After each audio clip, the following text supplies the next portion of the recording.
Հայաստանի Հանրապետության կրթության, գիտության, մշակույթի և սպորտի նախարարությունը և երեխաների հատուկ ստեղծագործական կենտրոն «Պոակը» ներկայացնում են։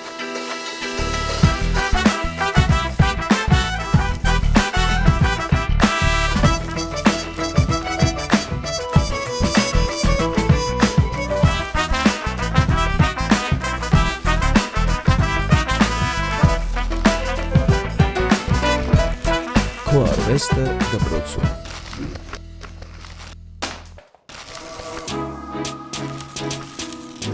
Մեր այսօրվա հանդիպումը տեղի ունեցավ մայրաքաղաք Երևանում։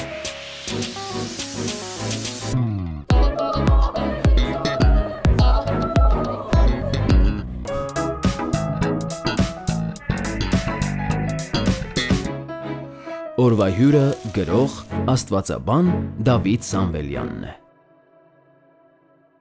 Դավիթ Սամվելյան, գրող, աստվածաբան։ Ծնվել է 1983 թվականին Երևանում։ 2000-ից 2004 թվականներին սովորել է Երևանի պետական համալսարանի աստվածաբանության ֆակուլտետում։ 2006 թվականին ավարտել է նույն ֆակուլտետի մագիստրատուրան, կրոնագետ եկեղեցաբան մասնագիտացմամբ։ 2005-ից 2006 թվականներին աշխատել է Սաղմոսավան գյուղի դպրոցում որպես կիրակնօրյա դպրոցի և միջոցառումների կազմակերպիչ։ 2004, այնուհետև 2008-ից 2009 թվականներին քրիստոնեական դաստիարակության կենտրոնում աշխատել է որպես փոխտնօրեն և տարածքային պատասխանատու։ 2009-ից 2012 թվականներին եղել է Սևանի Վազգենյան հոգևոր ճեմարանի վերակացու։ 2019 թվականից Էդիթ Պրինտ հրատարակչության գլխավոր խմբագիրն է։ Դավիթ Սամվելյանը հեղինակ է 10 գրքերի, որոնցից առաջինը «Լույս է երազ» բանաստեղծությունների ժողովածուն տպագրվել է 2010 թվականին։ «Ռոդենի ձմեռը» պատմվածքների ժողովածուն վերահրատարակվել է 3 անգամ և եղել է Ազգային գրադարանի տարվա ամենաշատ ընթերցված և երևանյան բեսթսելլերի ամենաշատ վաճառված գրքերի տասնյակներում։ Նրա վերջին գիրքն է «Մոռացված երկրի զանգերը» վեպը, որը լույս է տեսել 2024 թվականի հոկտեմբերին։ 2021 թվականից Հայաստանի գրողների միության անդամ է։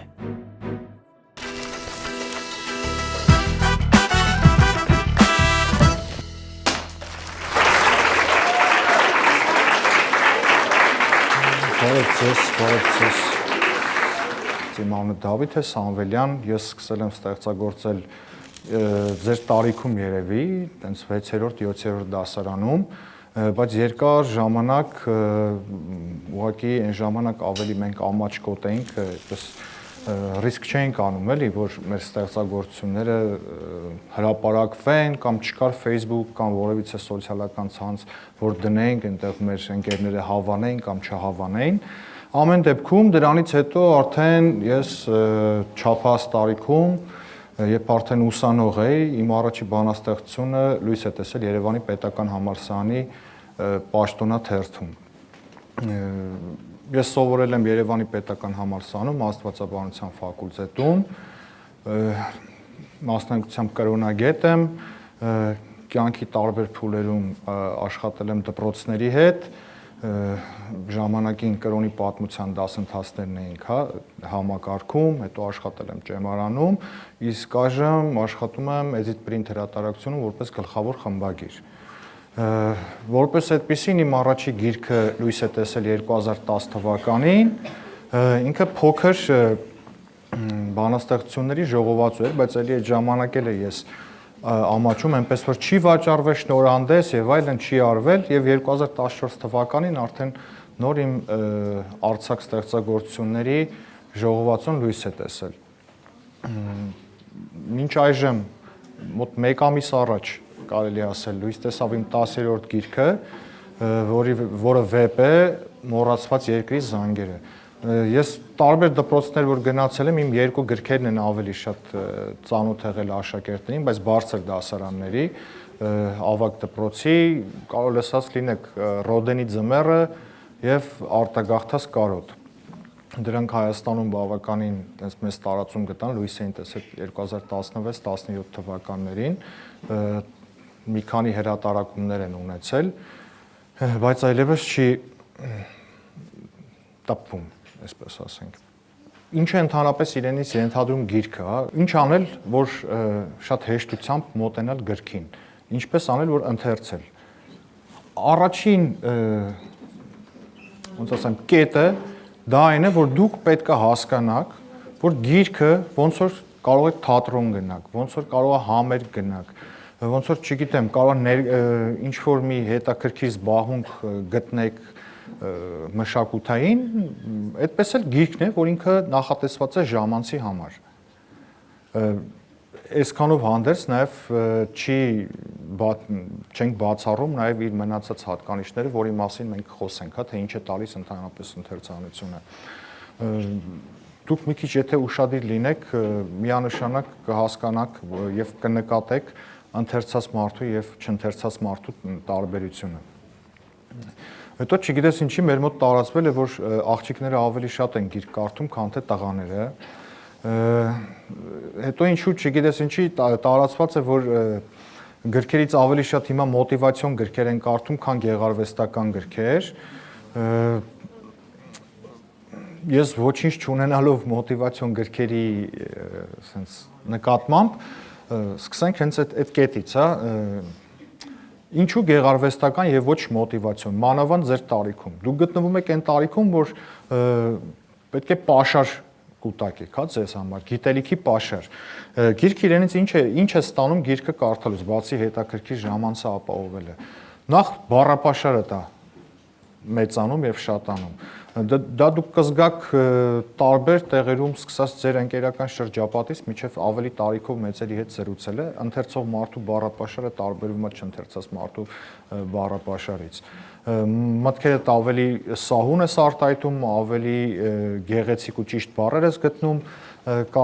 խոսելու ընթացքում։ Դա մեկ, երկրորդը եւ ամենակարևորը, դուք սկսում եք մտածել։ Մյուս կետն էլ ֆիլմի եւ գրքի տարբերությունն է, հա։ Մարդիկ կան, օրինակ, ձեր տարիքում ասում են, դե լավ, ինչի՞ նստենք ժամերով գիրքը կարդանք, եթե կարող ենք ժամ ու կեսում կամ հիմա լավ 2 ժամում, ասենք, բանա, ֆիլմը նայել եւ իմանալ, թե ինչի մասին էր։ Բայց գիրքը միայն սյուժեն չի։ Այսինքն չես կարող ասել գիրքը կարդացի, հա, հետաքրքիր էր, դուրս եկավ կամ չեկավ։ Չէ, բնականաբար, որովհետեւ դուք, երբ որ գիրքը կարդում եք, ձեր պատկերացումը զարգացնում է։ Երբ որ դուք ֆիլմ եք նայում, դուք հերոսին, տեղանքը, իրադարձությունները դուք պատկերացնում եք այնպես, այսինքն տեսնում եք այնպես, ինչպես պատկերացրել է ռեժիսորը, բայց երբ որ դուք գիրք ես կարդում, հենց դու ես ռեժիսորը։ Դու ես հերոսին տեսնում այն դեմքով, այն դիմագծերով, անգամ ձայնը ինքդ լսում ես այնպես, ինչպես դու ես պատկերացնում։ Այսինքն քո վերացական մտածելակերպը զարգանում է։ Դա օգնում է նաև երազելուն, որովհետև ձեր տարիքում շատ են երազում, այդ ձեր այդ մտքի թռիչքը զարգանում է։ Այսինքն սա ինչ եղավ, 3 կետ արդեն ես նշեցի, որ գիրք կարդալը օգտակար է լինում, հա։ Ինչու ձեր տարիքում պետք չի կարդալ մոտիվացիոն գրականություն, որովհետև մոտիվացիոն գրականության մեջ բոլոր հարցերի պատասխանները տրված են, բայց դեռ հարցը ճիշտ թե սխալ։ Նույնը ենթադրենք պրոյեկտենք մաթեմատիկայի վրա, հա, ձեր դիմաց կա խնդիր, որը պետք է լուծեք, պատասխանը ստանաք։ Դուք պատկերացրեք միանգամից պատասխանները իմանայիք եւ փորձեիք, չգիտեմ, գրել դրանք։ Այսինքն դուք աշխատանք չեք կատարում, դուք վերցնում եք ուրիշի արածը, ուրիշի կյանքի փորձը, ուրիշի կյանքի խորհուրդը եւ փորձում եք կիրառել ձեր վրա, ձեր կյանքում, բայց դուք գտնվում եք այն տարիքում, որ թեկուզ սխալվելով դուք ինքներդ պետք է կառուցեք ձեր կյանքը, դուք ինքներդ պետք է որոշեք, որն է ճիշտ, որն է սխալ եւ ձեր սխալներից դասեր քաղեք եւ որ հետագա ձեր կյանքում ավելի նորմալ Առասարակ ոնց կարդալ գիրքը։ Ես չգիտեմ, հեքիաթներ բոլորը կարդացել են իրենց փոքր տարիքում։ Իսկ կա մարդիկ, ում համար կարդացել են հեքիաթներ։ Տեսեք, գիրք կարդալը առասարակ, ոնց եք պատմության մասին խոսելիս ասում եք անհիշելի ժամանակներից, չէ՞։ Գիրք կարդալու process-ը սկսում է ձեր անհիշելի ժամանակներից, երբ դուք չեք կարդում։ Ձեր ծնողները կարդում են ձեզ համար։ Բայց այդ ամեն ինչը ձեր ենթագիտակցության շերտերում նստվածք է տալիս։ Այստեղ արդեն հասնում ենք պարտադիր գրականության շարքին, հա, ինչու, որը սկսում է հեքիաթներից։ Կարդում ես հեքիաթ, հետո արդեն որ մանկությունը ավելի հետաքրքիր անցնի,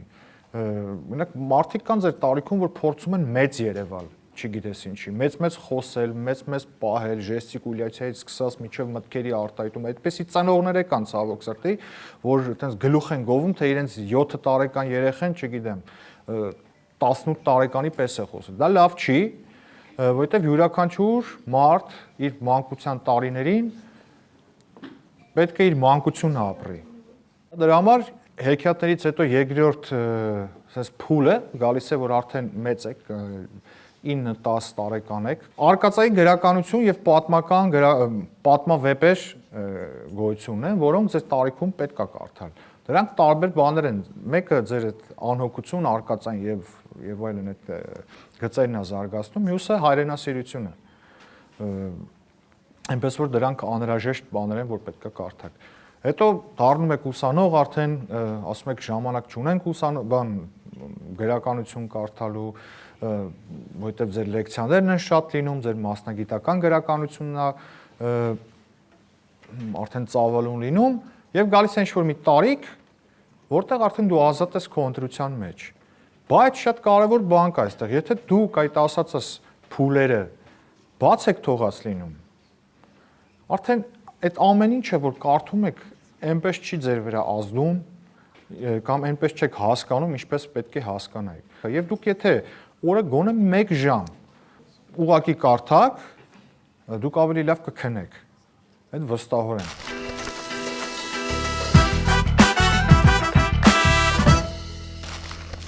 Լավ, հիմա անցում կատարենք գրքերին, ինչա գիրքը ոնց է ստեղծվում։ Գիրքը, որ գրադարանում կամ գրախանութում հայտնվում է, ահռելի մեծ աշխատանք է իր վրա տարվում։ Համար առաջինը բնականաբար դա գրողն է, կամ եթե գրողը օրինակ հայ չի, եթե ենթադրենք հայերեն գրքերի մասին է, հա, խոսքը, թարգմանական գրականություն է, այսինքն հեղինակի հեղինակային իրավունքը վերցնում են այստեղի հրատարակությունները, դրա համար վճարում են։ Թարգմանվում է այդ գիրքը, որի համար վճարվում է։ Թարգմանությունից հետո այդ տեքստը խմբագրվում է։ Դա երրորդ մարտն էր արդեն, որ աշխատում է։ Խմբագրումից հետո գիրքը էջադրում են, այսինքն այն չափերի մեջ, որ ինքը պետքա լինի։ Խմբագրումից հետո գիրքը սրբագրվում է։ Դրանից հետո, երբ որ արդեն պատրաստ է լինում, տանում են տպարան։ Տպարանում տպագրիչները այդ սարքավորումներով տպագրում են, դրանից հետո գնում է կազմատուն։ Կազմատանը արդեն գիրքը ոնց որ այտենց տեսնում եք, այդ տեսքը ստանում է։ Առնվազն 15-ից 20 հոգի մարդ աշխատում է մի գրքի ստեղծման վրա։ Իմ գրականության մասին, որպեսզի շատ երկար չխոսամ, դուք հարցեր տաք, ընդհանրապես մի հատ sense անցնեմ վրայով այդ գրքերից։ Սկզբում գրել եմ բանաստեղծություններ։ Հետո հասկացա, որ այն ասելիքը, որ ես ունեմ, ինչ-որ ոչ ուզում եմ հանգավորեմ, ոչ կարողանում եմ հանգավորեմ, այսինքն ես անցում կատարեցի արձակին։ Արձակ գրելիս, բայց ժամանակին օրինակ ես մտածում էի, թե դե լավ է, ինչ սյուժե, ինչ բան, սյուժեի տակ մեկը թաքնված են մարդկային ապրումները, հույզերը եւ այլն, որոնք բոլորին մոտ նույնն են լինում։ Եթե սյուժեն դնում ես մի կողմ, սկսեցի էսսեներ գրել, Լեոնիդ Ենգիբարյան երևի ծանոթ անունացած։ Ոչ միայն կրկեսի աճբարար է եղել, այլ նաև ինքը շատ փոքր նովելատիպ էսսեներ է գրել, պես իրենից էի ոգեշնչվել ու այդպես գրեցի առաջի գիրքը, այսինքն ես երբեք չեմ մտածել գիրք գրելու մասին, մինչև դա հարցը չի հասել վեբ գրելուն, էլի։ Ես գրել եմ էսսեներ, գրել եմ պատմվածքներ կամ բանաստեղծություններ, որոնք ինչ-որ ժամանակ հասկացել եմ, որ արդեն թե թեմատիկ առումով, թե ասելիքի առումով ինչ-որ մի ամբողջություն են կազմում եւ արդեն պատրաստել եմ ոնց որ հրատարակման։ Երկրորդ գիրքս էսսեների ժողովածու էր, նաեւ նրա էր կոչվում։ Հետո դրանից հետո երրորդ գիրքս հրատարակելիս արդեն որի անունը արտագաղթս կարոտ էր, նոր ես պատմվածք եմ մեջ ներառել։ Արդեն հաջորդ գրքերը եղել են պատմվածքների ժողովածուներ, այնտեղ Ռոդենի ձմեռը, հակաքաղաքական եւ արդեն հայելապատում վերնագրով գիրք կար, այս վերջինը մոռացված երկրի զանգերը եւ մի հատ փոքր կա, որը իդեպ այս վերջում արաբերեն թարգմանվեց, զգուշացեք դռները չեն փակվում, այդպիսի վերնագրով։ Իրենք արդեն վեպեր են, այդ ժամանակ ես որ ասում են, հա, գրում ես, ասում եմ, հա, հիմա գիրք եմ գրում։ Այն ժամանակ պատմվածք էի գրում կամ էսե էի գրում կամ բանաստեղծություն էի գրում։ Ես գրում եմ ինչի մասին։ Հիմնականում գրում եմ այն միջավայրի մասին, այն խնդիրների մասին, որոնք շրջապատում են մեզ։ Ես ծնվել եմ, մինչև հիմա ապրում եմ Երևանում, երկրից գաղթելու մասին առհասարակ չեմ մտածել, արտագաղթելու մասին, բայց նաև այստեղ ծնված մեծացած մարդ որպես ես այդ պատմության ընթացքը որ տեսել եմ, իմ համար ցավ է, որ շատ բաներ մեր քաղաքում են փոխվել, ոչ միայն շենքերն են փոխվել, ոչ միայն այդ մթնոլորտն է փոխվել, այլ նաև մարդիկ են փոխվել, պահվածքն է փոխվել, ավելի անհանդուրժող են դարձել եւ այլն։ Դա ուրիշ թեմա է, բայց ամեն դեպքում ես անդրադառնում եմ դրանց։ Բայց քաղաքի եւ այդ մարդկանց միջոցով նաեւ ես փորձում եմ ցույց տալ մարդու հոգեկան ապրումները։ Իսկ հոգեկան ընդհանրապես որ ամբողջ գրականությունը բաժանես, ասես ինչի մասին են գրում գրողները, 7-ից 8 թեմա կա, առնվազն 10 թեմա, ամենաշատը, որ անդրադառնում են։ Ինչն է դա։ Սերն է, դավաճանությունն է, հայրենասիրությունն է, հիասթափությունն է, հա, այդ այն մարդկային սովորական ապրումները, որոնք բոլորս ունենում ենք։ Բայց հենց ինչի է օրինակ նույն թեմայի շուրջ դուք կարող եք կարդալ գրքեր տարբեր հեղինակների, հա, որ ասում ես դուրս եկավ, դուրս չեկավ։ Ինչի, որովհետև այս մի գրողի ներկայացրած է։ Ինչու, որովհետև նրա ձեռագիրը, նրա պատմելու ձևը, ասելու ձևը, կառուցվածքը տված իր ստեղծագործության ձեզ ավելի հոգեհարազատ է եղել, քան իմ գրածը։ Բայց դրանով չեն չափում սա լավն էր, նա վատն էր։ Եվ ընդհանրապես ինձ ձեզ խորհուրդ բոլորին, երբեք մի ասեք, սա գրքին բնորոշելուց մի ասեք լավն էր կամ վատն էր։ Ինքը կարող է լինել թույլ։ Ընդհանրապես յուրաքանչյուր բանին բնորոշելիս երբեք այդ լավով վատով մի սահմանափակվեք, այդ լավով վատով սահմանափակվում են չկարդացած մարդիկ։ 3 տեղ կա, որ ձեզ պետք է օգնեն։ Թե 4, հեսա հերթով ասեմ։ Առաջինը ձեր ծնողներն են։ Շատ դեպքերում բնականաբար իրենք իմանում են ավելի շատ գրականության մասին, եթե ընթերցած ծնողներ են լինում, քան դուք եւ կարող են ինչ-որ չափով նաեւ ձեզ ճանաչելով հանդերձ օգտակար լինեն, որ ինչ-որ գրքեր կարդաք։ Երկրորդը, եթե դուք հաճախում եք գրադարաններ, գրադարանավարներն են, որոնք ձեզ օգնում են, որ ինչ-որ գրքեր կարդաք։ Եթե դուք գիրքը փորձում եք ունենալ, այսինքն եթե դուք մտածել եք, որ ձեր սեփական գրադարանը պետք է, հա, ունենաք, տանը, այդ դեպքում արդեն գրքի խորհրդատուները արդեն գրատներում կամ գրախանութներում։ Բայց ուշադիր եղեք, այսինքն դուք ամենաառաջի կետը դուք պետք է հասկանաք ինչ եք ուզում կարդալ։ Ոչ թե պետք է կարդաս, որովհետև այս գիրքը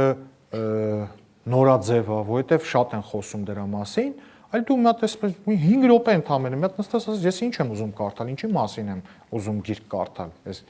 եւ ավելի հեշտ կլինի կողմնորոշվել ըստ հեղինակների եւ ըստ թեմաների, էլի։ Այնպես որ ամեն դեպքում գիրքը բացի օգնելուց վնաս չի հասցնում, էլի ձեզ։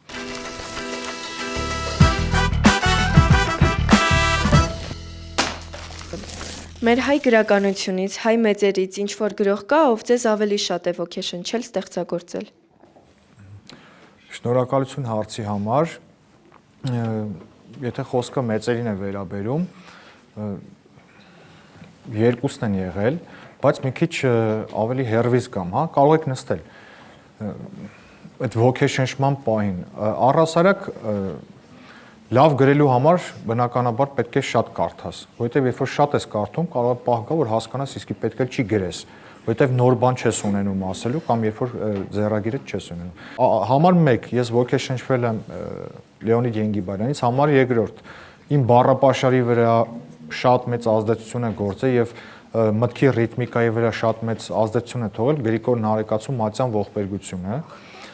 Բանաստեղծական, հա, եթե խոսքը հայերին է վերաբերում, շատ սիրել եմ եւ սիրում եմ դեռ Չարենց, սիրում եմ Բակունց, տարիքային առումով Սևակն է ինձ շատ դուր եկել, այսինքն ամեն տարիքում գիտեք ոնց է, քեզ հոգեհարազատ արտահայտչության միջոցով գրված ստեղծագործություն ես գտնում, ինչ-որ տարիքի քեզ հոգեհարազատ թեմատիկայով ստեղծագործություն ես գտնում եւ այդպես ոգեշնչված կարդում ես, բայց ասում եմ, ես խուսափում եմ ոգեշնչված գրելուց։ Հարցը. Ձեր գրած գրքերից որ մի գրքի վրա եք ավելի շատ աշխատանք կատարել։ Նորից շնորհակալություն։ Ամենաշատ աշխատանք կատարել եմ վերջի գրքից վրա, 3 տարի եմ աշխատել, ոնց ասացի մոռացված երկրի զանգերը, որովհետև ինքը թեման շատ խորն էր եւ բացի թեման ինքը ուսումնասիրական աշխատանք էր պահանջում,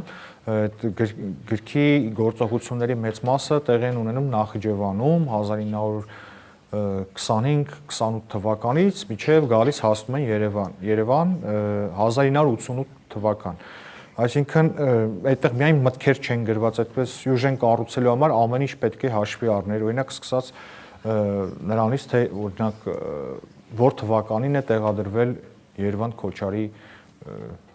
քանդակած Սասունցի Դավիթը, հա, արձանը, որովհետև անգամ այդ հերոսը որ պետքա գար Երևան, նա ամռան էր բնականաբար գալիս, որ դպրոցահասակ էր, սեպտեմբերին դպրոցում լիներ, այդտեղ անգամ ամսաթվերին համապատասխանեցնելու պահեր կար, հետո տեղանուններ կան եւ այլն։ Մնացած գրքերի առումով, որոնք ասում եմ պատմվածքներ են, բնականաբար շատ չեմ աշխատել, քանի որ պատմվածքը իրենից ավելի կարճ բան է ենթադրում։ Հարցը. ինչպես զարգացնել սյուժեն, որ ամեն ինչը միանման չլինի։ Դե առաջին հերթին առհասարակ գրելիս պետք է իմանաք, թե ինչի մասին եք ուզում գրել։ Առհասարակ յուրաքանչյուրին թվում է թե իր համար կարա սյուժե դառնա իր կյանքը եւ առաջին հերթին թվում է թե այն ինչ որ ինքը ուզում ասի բոլորին հետաքրքրելու է մանավանդ իր կյանքում որպես խորհուրդ եթե ուզում եք գրեք մանավանդ հետագայում կամ հիմա եթե գրում եք ձեր անձը դրեք 3-րդ կամ 4-րդ տեղում թե պատմելիս թե ասելիքի առումով Այսինքն առաջին հերթին պետքա գործողությունների շարքը իմանաս ինչից է սկսում եւ ոնց է վերջացնում։ Շատ դեպքերում լինում է որ վերջը կարա փոփոխվի օրինակ, բայց գլխավոր հերոսներին պետք է ունենաս դու եւ յուրաքանչյուրի բնավորության գիծը, խառնվածքը, արտաքինը ամեն ինչ պետքա դու կառուցես, այսինքն տվյալ դեպքում ձեր ասածը վերաբերում է ավելի շատ վեպին եւ վեպ գրելը ընդհանրապես շինարարության պես բան է։ Այսինքն հիմքը պետքա դնես նոր դրա վրա կառուցես, բայց պետք է այնքան արհեստավարժ լինես արդեն, որ տեքստը չոր ու կոպիտ չստացվի։ Այսինքն սյուժեն ըմբռնելու համար մանավանդ, չգիտեմ, կլինեն դետեկտիվ գրքեր կամ, չգիտեմ, այդպես պատմական եւ այլն, մանավանդ եթե մի քիչ գրողը այդպես մակերեսային չի գրում, ավելի խորն է գրում, դուք այդ էմոցիան պետք է կարողանաք բալանս անեք, որ իմանաք նաեւ ինչի մասին էր, ինչ արեց, ինչ եղավ, էլի։ Ուզում եմ ապագայում դառնալ ռեժիսոր ու ինձ մի հարց է հետաքրքրում արդյոք ձեզ համար արվեստը ինքնադրսևորման միջոց է ու մարդը ընդհանրապես արվեստագետը ինչքանով կարող է իրեն ճանաչել արվեստի միջոցով Շնորհակալություն հարցի համար իմ կարծիքով արվեստի միջոցով ուրիշի ստեղծած արվեստի միջոցով այսինքն կամ ուրիշի ստեղծած արվեստը միջոց է որպեսզի ուրիշները իրենց ճանաչեն սկսած ճաշակի ձևավորումից հա միջև ներաշխար գրողը կամ նկարիչը ինքը այսպես թե այնպես իր ստեղծագործության մեջ արտահայտում է այն ինչ որ կա իր ներսում արվեստը ուրիշի համար է միջոց դառնում, որ ինքը իրեն բացահայտի։ Իսկ նույնպես նաև ֆիլմը, հա, օրինակ յուրաքանչյուր ստեղծագործություն կարդալիս, յուրաքանչյուր ֆիլմ, որ ուզում եք ռեժիսոր դառնաք, դիտելիս առաջի հարցը կամ առաջի բանը մարդը, որ փորձում է անի, ինքը ուզում է իրեն նմանացնի հերոսներին կամ հերոսների մեջ փորձում է գծեր գտնի, որ ինքը նմանա կամ դեպքերի հետ կապված ինքը փորձում է ասի գտնի տենա իր հետ էսպիսի բան կատարվել է թե չէ։ Այսինքն ձեզ ստեղծած արվեստը կարա ինձ համար միջոց դառնա ինքնաճանաչման։ Իսկ ձեր ստեղծած արվեստը ձեզ համար, ձեր էության, ձեր բովանդակության արտահայտումն է արդեն։ Իմ հարցային է, թե դուք երբ որ առաջին գիրքը տպագրեցիք, ինչ զգացողություններ եղավ ձեզ մոտ։ Առաջի գիրքը շնորհակալություն 2010 թվականին էր, վերնագիրը Լուսե երազ էր, համանուն բանաստեղծության վրա, որը գրվել էր 2005 թվականին։ Ես ամաչում էի, պարզ ասեմ, ամաչում էի ու ես գիրքը վաճառքի չհանեցի, իմ ծանոթներին էի այտենց բաժանում, ով որ բնականաբար ընթերցել սիրում էր, շատ քիչ էր տպվել, ինձ հետաքրքիր իրենց կարծիքները։